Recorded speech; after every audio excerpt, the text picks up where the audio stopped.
आला रे आला कुरकुरेचा नवा गणेश चतुर्थी स्पेशल आला. चटपटा उसळ फ्लेवर कुरकुरे प्रस्तुत आम्ही सारे खवय्येमध्ये मी राणी गुणाजी तुमचं स्वागत करते. अख्ख्या जगभर अगदी जोशामध्ये गणेशोत्सव साजरा केला जातोय. मग त्यामध्ये झी मराठी कसं काय मागे राहील? आजचं आपलं हे सेलिब्रेशन कुणाच्या घरी जाऊ नये ते बघूया. झी मराठीचं सेलिब्रेशन करायला आपण आलो आहोत वैशाली भैसने माडे हिच्या घरी. हाय वैशाली, नमस्कार. कार्यक्रमामध्ये स्वागत. आणि झीची ती लाडकी आहे, Zee Idea Sa Re Ga Ma Pa winner, Zee हिंदीचं Hero Honda challenge, Sa Re Ga Ma Pa challenge. Yes, तू किती अवॉर्ड्स आहेत ग आतापर्यंत? मला जरा यादी एकदा आमच्या प्रेक्षकांना सुनाव ना. सारेगमप पहिलं तर आपलं सारेगमप आयडिया सारेगमप मराठी, त्याच्यानंतर हिरो होंडा सारेगमप चॅलेंज 2009 ची विनर. त्याच्यानंतर मी झी टीव्हीचंच एक मेगा चॅलेंज म्हणून तिथे मी महाराष्ट्राचं प्रतिनिधित्व करत होते. तिथे सगळीकडे म्हणजे सगळ्या सारेगमप चॅलेंजच्या पहिल्या एपिसोड पासून तर आतापर्यंत सगळे कंटेस्टंट होते आणि त्यातही आमची महाराष्ट्राची टीम जिंकली होती. होता ना, खूप छान. सुपर. पण कसं वाटतं तुला इतके वर्षांचं असोसिएशन झी बरोबर? काय अनुभव आहे तुला?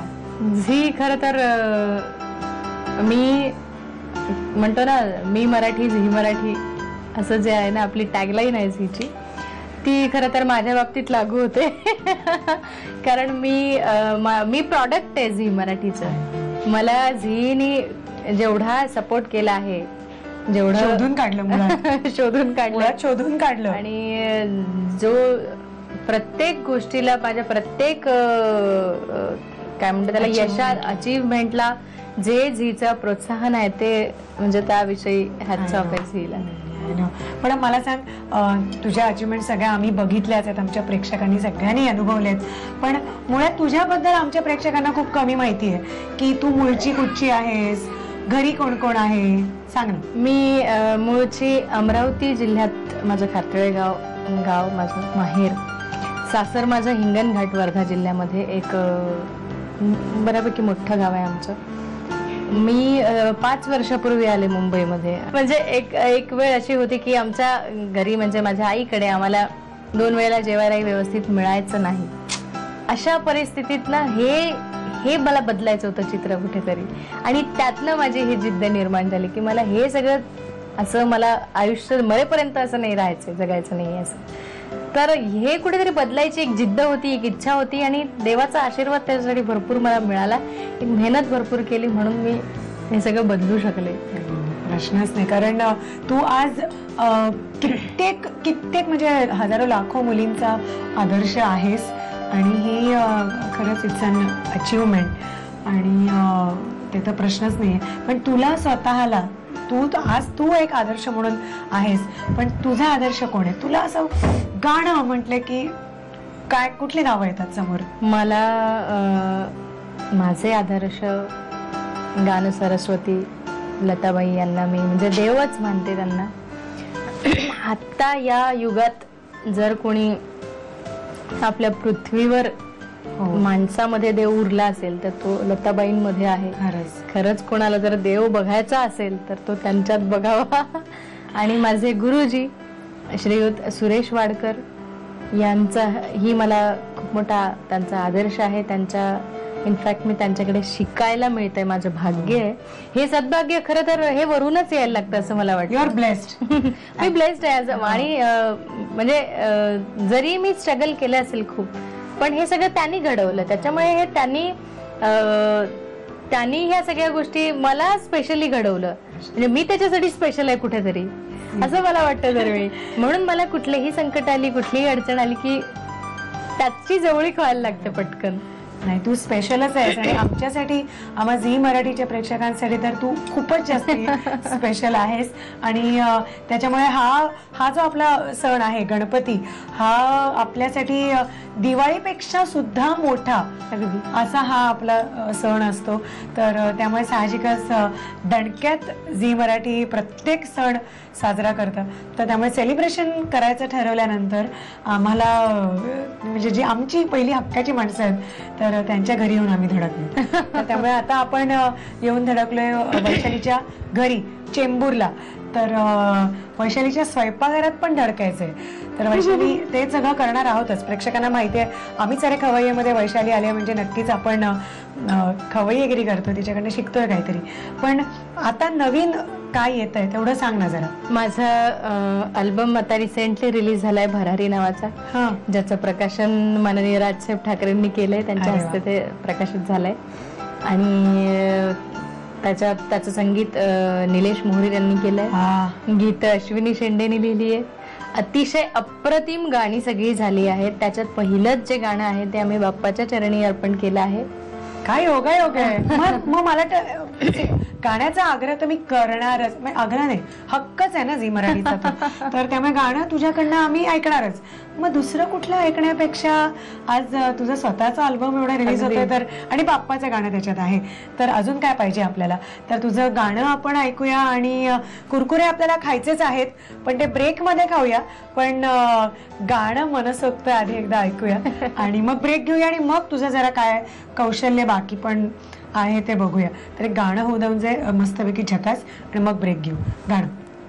सुरातून या मला भेटण्या, सुरातून या मला भेटण्या, ओंजळी सुरांचे वरदान द्या गणपती गुणपती, आशीष द्या हो आशीष द्या गणपती गुणपती, आशीष द्या आशीष द्या.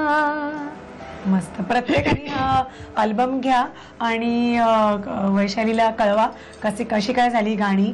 आणि आता आणखीनही काही कळवायचंय की खाणं कसं होतंय. ती परीक्षा आहे तिची, सोडणार नाहीये तिला. तिने जिंकलेलं आहे, आम्हाला सगळ्यांना तिच्या गाण्याने जिंकलेलं आहे, पण खाण्याने पण जिंकायला पाहिजे. तर आता गप्पा झालेल्या आहेत, गाणं पण झालेलं आहे, तर आता थोडंसं खाणं करूया. कारण प्रेक्षकांना उत्सुकता आहे खरंच की ही एवढ्या मोठ्या मोठ्या गप्पा मारते, तर खरंच येतंय का नुसत्याच गप्पा मारते. नाही, मला येतंय. मी वेळातला वेळ काढून मी माझ्या घरच्यांसाठी जेवढाही वेळ मिळेल तेवढा वेळी काय काय असं विशेष करत असते. नाही, करायलाच लागते प्रत्येक आईला, त्याशिवाय त्या घरच्यांना जिंकता येत नाही ना. त्याच्यामुळे हॅव टू डू असा जॉब असतो. आता ही तयारी जी आपण सगळी केलेली आहे ती आमटीची आहे. म्हणजे आता ते गोड एक आहे आणि एक तिखट आहे म्हटल्यावर ही आमटीची तयारी, सुरणाची आमटी आपण बघतोय. तर साहित्य सांग ना आमच्यापेक्षा. हे सुरण आहे वाफवून घेतलेलं, मॅश केलेलं. हे ओलं खोबरं, तूप, मीठ, हिरवी मिरची, काजू, जिरे, आमसूल अख्खे आणि भिजवलेले शेंगदाणे. एक आयडिया मला त्याची आवडली की सुरण जो आहे ते वाटण घाटण काही करायला लागू नये म्हणून आधीच उकडून चक्क लगदा केलेला आहे त्याचा. म्हणजे सगळे सूर एकत्र गेले तू. नाही, आपला वेळ वाचावा यासाठी मी हे आधी करून ठेवलं होतं. येस. तर तूप लागेल ना तुला आधी. हो. वैशाली, आता मुंबईत म्हणजे सगळेच आपण एवढे वर्किंग आहोत, आपल्याला मुंबईत शक्य नाही, पण गावी तुझ्याकडे गौर वगैरे पण असते का? गावी पण असते, पण माझं असं असतं की गावी फार जाणं होत नाही. पण जेव्हाही आता मला शोज असतात किंवा मध्ये कार्यक्रम असतात, रेकॉर्डिंग असतात, पण या पिरियड मध्ये मला जेव्हाही 2-3 दिवस जरी मिळाले तरी मी सकाळी जाते आणि लगेच 2 दिवसांनी परत येते, परत आपलं काम सुरू असं असतं. पण जेव्हा जेव्हाही वेळ मिळते तेव्हा गणपतीला मात्र मी जाते, 2-3 दिवस काढून तरी जाते. मिरची घालूया. तुमच्याकडे तसं तिखट खात असतील ना वैशाली? हो, आमच्याकडे गावी बऱ्यापैकी तिखट खातात, कारण आमच्या घरी जसं आम्ही बनवतो तर खूप जास्ती लाल तिखट आणि तसं नाही का. हिरव्या मिरच्या आम्ही भरपूर खातो. तेच म्हटलं, कारण तिकडे मुळात नागपूर साईडला जरा जास्ती तिखट खाणारे लोक आहेत. सावजी. सावजी. त्याच्यामुळे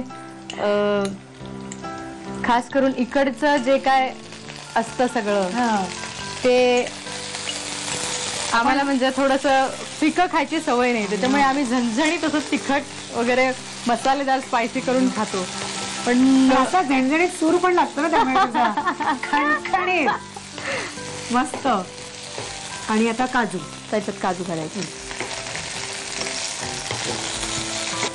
आधी आपण कोकम घालून घेऊया, म्हणजे सुरण जो थोडासा खाजरा असतो तर त्याचा काही आपल्याला त्रास होणार नाही. थोडंसं मीठ आणि त्याच्या अंदाजाने आपण घालूया. आणि मला वाटतं मग आधी पाणी घालून घेऊया, म्हणजे ते गुठळी होणार, कारण ते पाण्यातच जातं त्याच्यामुळे ते विरघळतं. बरोबर. आता मी घालत जाऊ सुरण? हो हो.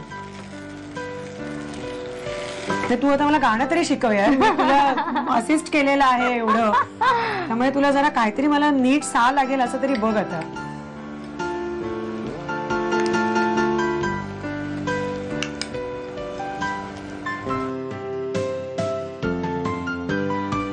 पण इन जनरल आमच्याकडे साखरही लोक खूप खातात. गोड म्हणजे ना? गोड. हा. ही अशी बऱ्यापैकी आपण दबदबीत अशी केली, अति पातळही नाही आणि अति घट्टही नाही, त्यामुळे तुम्ही वऱ्याच्या तांदूळाबरोबर खाऊ शकता, खिचडी बरोबर खाऊ शकता. तर त्याचं साहित्य कृती घ्या, म्हणजे पुढच्या उपासाला तुम्हाला ही भाजी करता येईल. साहित्य कृती: सुरणाची आमटी बनवण्यासाठी लागणारं साहित्य: वाफवून मॅश केलेलं सुरण, ओलं खोबरं, साजूक तूप, मीठ, हिरवी मिरची, काजू, जिरं, आमसुलं आणि भिजवलेले शेंगदाणे. कृती: प्रथम कढईमध्ये तूप गरम करून त्यामध्ये हिरव्या मिरचीचे तुकडे, जिरं, भिजवलेले शेंगदाणे आणि काजू परतून घ्यावेत. त्यामध्ये मीठ, आमसुलं, पाणी आणि उकडून मॅश केलेलं सुरण घालून मिश्रण उकळवून घ्यावं. त्यामध्ये ओलं खोबरं घालून वाफवून आमटी सर्व्ह करावी.